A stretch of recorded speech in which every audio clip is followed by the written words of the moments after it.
Bienvenue, on continue. Allez, sur le plateau de Radio Sport, à l'occasion de ce salon Destination Nature. On va parler, j'ai le plaisir, on va parler sport, on va parler spiritualité, on va parler bien-être. J'ai le plaisir de recevoir Amélie Lardan. Comment elle va ? Très bien, et vous, ça va ? Eh ben, ça va, on peut se tutoyer si tu as envie. Hein. Allez, faisons ça. Elle nous vient d'une région du sud, les Roches Rouges, Saint-Raphaël, on prend la route, on arrive à Théoul, on est magnifiquement bien desservi. Elle a été sportive de haut niveau, hein. Tu as été sportive de haut niveau, équitation, gymnastique rythmique, c'est ça ? Absolument, championne de France en gymnastique rythmique par équipe, il y a quelques années déjà. Les Jeux ? Non, pas les Jeux ? Ah ouais, 10 fois même. Non, je rigole, non, pas du tout. J'étais trop jeune. Non, après j'ai fait du saut d'obstacle et j'ai fait partie de l'équipe de France à poney et puis à cheval. Bah, c'est bien ça. Ouais, pourquoi génial. t'as arrêté tout ça ? Parce que j'ai fait mes études. Évidemment, on ne peut pas tout faire en même temps. Alors, on te suit, tu as créé, suite à plein de voyages, où tu as découvert des pays merveilleux, tu as créé un compte Instagram qui s'appelle, on va le dire, @nomade sans Amélie, puisque c'est ton prénom. C'est ça. Et aujourd'hui, tu as envie de redonner ça à des gens. Tu as commencé à organiser, ou tu es en train d'organiser des séminaires sportifs et de bien-être. C'est un peu ça. C'est bien résumé ? Exactement, oui, parfait.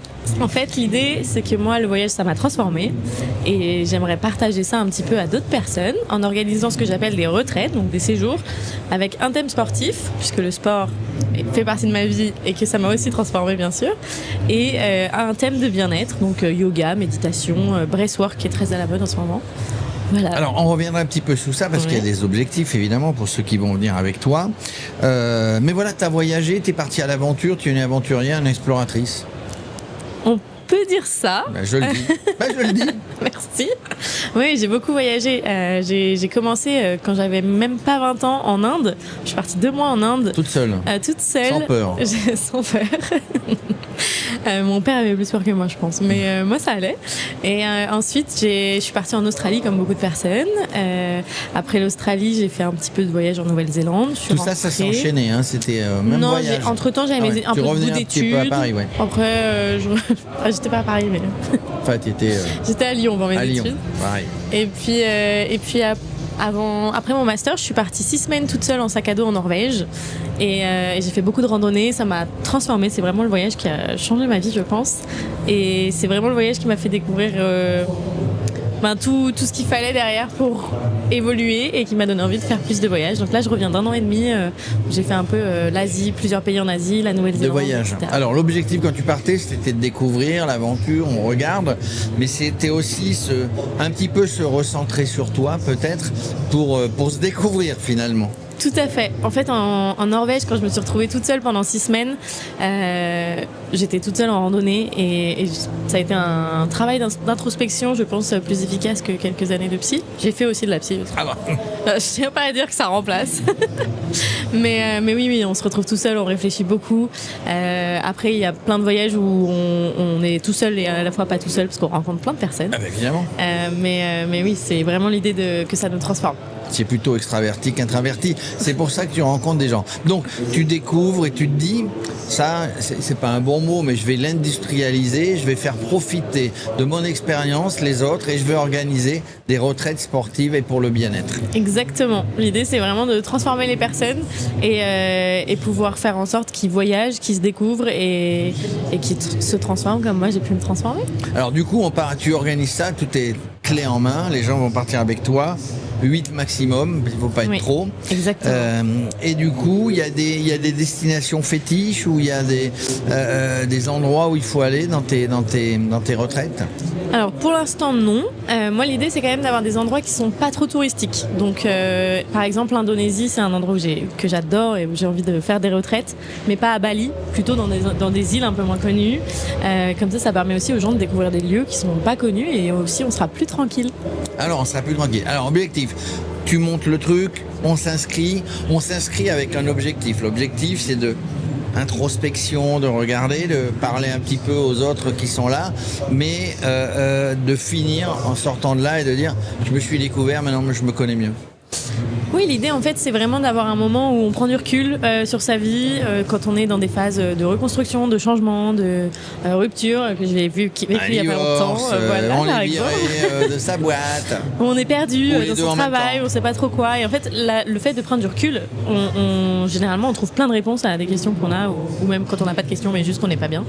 Et voilà, l'idée c'est vraiment de rentrer en se disant ok, j'ai un peu plus de clarté sur ce que je vais faire et où je vais aller dans ma vie. Alors en plus de les amener, tous ces gens-là, dans des endroits magnifiques qu'on va découvrir, comment tu les amènes à réfléchir sur eux? Il y a une technique? Alors je pense que l'idée c'est de se retrouver dans le silence. Moi j'ai fait une retraite de 10 jours de méditation dans le silence. Silence complet, hein, sans parler, sans téléphone, sans livre, sans alors rien. ça je peux pas, je viendrai pas à tes voyages. Hein. Si en plus il faut pas que je parle. Pourtant je parle beaucoup. Ah ouais, je vois. J'ai réussi à pas parler pendant 10 jours, donc tout le monde peut le faire. Non, après l'idée c'est pas que ce soit aussi cruel, on va dire, parce que c'est quand même très dur, mes retraites, mais voilà, c'est de se retrouver, se recentrer un peu sur soi, avoir des techniques, du coup, d'où le thème de bien-être à chaque fois, par le breathwork, le yoga ou la méditation qui peuvent nous aider. Et voilà, et ça fera déjà un beau boulot pour se concentrer sur soi. Et dis-moi, c'est remboursé par la sécurité sociale? Je pense que ça devrait. Ah bah ça devrait. Il va falloir qu'on en discute. Au lieu d'aller chez le psy. Je vais les appeler. Ils appellent Amélie aussi à la sécu de toute façon. Eh bah oui, Amélie, t'as raison. Oh là, tu cogites vite toi. Faut suivre. Et donc plutôt France, plutôt n'importe quel pays aujourd'hui? Je pense que je vais commencer une première retraite en France parce que ce sera plus simple pour la logistique pour moi. Et ensuite l'étranger, un peu partout dans le monde. Comme moi, j'adore partir aux quatre coins du monde. Aujourd'hui sur ma communauté sur Instagram, c'est aussi pour ça qu'on me suit parce qu'on aime bien voir les différents lieux. Donc les deux, je pense. Du coup, tu livres ça clé en main? C'est-à-dire, en gros, je te facture, je t'organise tout. T'as plus rien à penser que de terre, hein, clé en main, et de visiter et d'ouvrir les yeux. En dehors des avions, puisque je ne suis pas pour l'instant une agence de voyage. Donc tu n'as pas le droit de vendre effectivement des... Exactement. Mais c'est un concept qui est intéressant, ça existait déjà? Toi, tu as rencontré des gens qui faisaient déjà ça? Alors il y a des retraites yoga et surf. Surf et yoga, c'est ce que je retrouve, la seule chose que je retrouve qui lie un peu les deux. Mais c'est pas vraiment lié vraiment au bien-être et à la transformation de soi, c'est plus pour passer un bon moment et un séjour avec des personnes qu'on ne connaît pas forcément. Sinon il y a des séjours sportifs, des séjours uniquement bien-être. Mais pas les deux en même temps. Pas les deux en même temps. D'accord. 8 jours, on va être parfaitement bien accueillis, on va être guidés. Tu es plutôt sur Instagram, hein, j'ai dit tout à l'heure en préambule, tu avais un compte Insta. Tu as une grosse communauté qui te suit justement sur tous les voyages que tu as fait? Alors je la construis. J'ai atteint 5000 abonnés, mais on va continuer d'augmenter tout ça. Et qu'est-ce qu'ils te demandent là, tous ceux qui sont là? Ils disent organise-nous des voyages? Alors on me demande beaucoup de lieux quand certaines personnes partent aux Philippines. Quelles îles tu me recommandes aux Philippines, etc. Mais aussi, vu que je partage aussi mes étapes de vie, comment tu as fait pour te remettre de ta rupture, comment tu fais? Ça, je peux donner des conseils aussi. Hein. Ah ouais, ça, il y a des choses à dire. Hein. Ouais, il y a des choses. Justement, aux Philippines, on va où? Alors aux Philippines, moi je conseille Camiguin. C'est une petite île qui n'est pas encore trop connue, il n'y a pas trop de touristes. C'est magnifique, il y a des volcans, la mer est somptueuse, c'est excellent. Mais il faut en profiter aujourd'hui parce qu'on ne sait pas de quoi il fait demain. Mais tu vois, je me rappelle, moi j'étais en Thaïlande une fois comment elle s'appelle cette île? Koh Samui, non. Koh Samui, et à Big Buddha Beach, il y avait trois bungalows. Et puis j'ai pris un bateau, quand j'étais à Phuket, j'étais à, je sais plus où, à l'île où il y a eu un film avec DiCaprio, où il n'y avait rien, il n'y avait même pas un endroit pour boire un verre. Aujourd'hui, c'est bourré d'habitations, machin, c'est touristique. Donc c'est pour ça que je dis, il faut en profiter aujourd'hui. Il y a encore des coins sauvages qu'il faut aller découvrir avec Amélie. Exactement, c'est l'idée. C'est l'idée d'emmener dans des endroits qui sont encore peu connus, tout comme l'Indonésie. Souvent, on me dit « Ah, t'as fait Bali ?» Mais alors, l'Indonésie, c'est tellement plus que Bali. Il y a énormément de choses. Bali est génial sur plein de points, mais il y a des endroits qui sont vides et qui sont somptueux. Alors là, tu me parles beaucoup de la droite, de l'Asie, etc.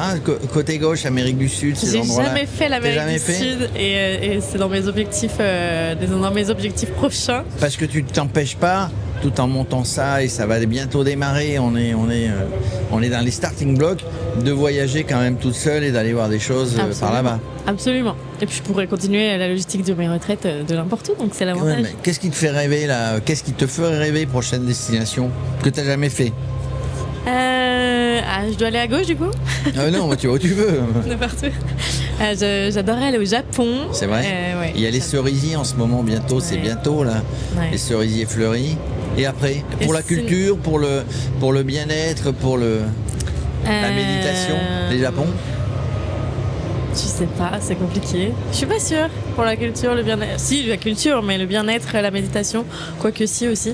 L'Inde, j'aimerais bien retourner en Inde. Ouais, Sri Lanka, tu l'as fait? Sri Lanka, j'ai pas fait. J'aimerais Faut y aller. Moi, je l'ai fait à vélo. Enfin, je suivais des vélos qui y étaient.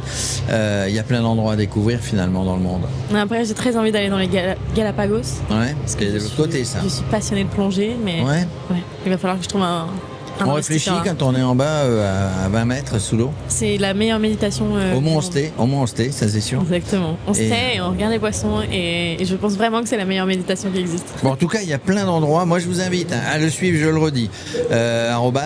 Sur Insta, Nomade, Nomad, et tout attaché à Amélie. C'est son prénom, Amélie Lardan. Elle était dans l'Isère, elle était à Lyon, elle s'est baladée. Elle est maintenant à Saint-Raph. Il y a plein de choses à découvrir d'ailleurs. Il y a l'abbaye du Tolonais, du Toronnet, dans le Var, là-bas, vers. Je vais aller voir l'office du tourisme. Il y a des choses à faire. On va voir l'office du tourisme. J'ai des adresses.